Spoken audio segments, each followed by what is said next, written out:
Hi, my name's Beth. I'm the founder of St. Jack Cosmetics, and I'm going to show you how to use the Makeup Cleaning Mist. I designed the Makeup Cleaning Mist while working as a professional makeup artist to help me sanitize all the makeup I was using on multiple clients. It is, however, important to sanitize your own makeup, especially your eyeshadow palettes, bronzers, blushes, etc.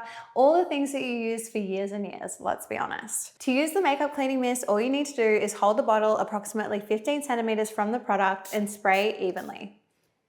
The mist is super fine, which means it's going to absorb into your products within about 30 seconds, killing bacteria, and it will be ready to use again without affecting performance. You can also use the Makeup Cleaning Mist to clean your tools like scissors, tweezers, and mixing palettes. All you need to do is spray, and the spray will kill bacteria within 30 seconds. My number one tip when using the Makeup Cleaning Mist is to always make sure you're holding it at least 15 centimeters away from any product that you're sanitizing to make sure that you're not going to oversaturate your product and affect performance. But other than that, you're good to go.